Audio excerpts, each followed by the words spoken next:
আমার চেহারা দেখতে পাওয়া যায় না। সিরাজউদ্দৌলা আইনাটা নাকি চুরি করে এনে লাগাইছে মনে হয়। গান মারা যা চুরি করলেই মারা, মেলাতে ম্যাজিক দেখিয়ে অনেক টাকা ইনকাম করব। সিরাজউদ্দৌলা নাকি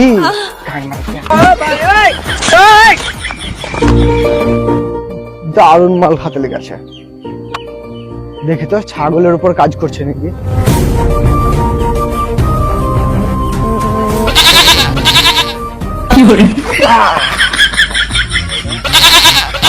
ছাগলকে দেখতে পাওয়া গেছে, তাহলে মনে হয় মানুষের উপরে কাজ করবে শুধু। দেখি কোন মানুষের উপর ট্রাই করে।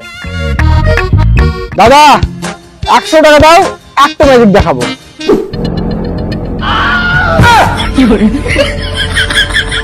টাকা নাই বললেই পারতো, দৌড়ে পালাবার কি দরকার।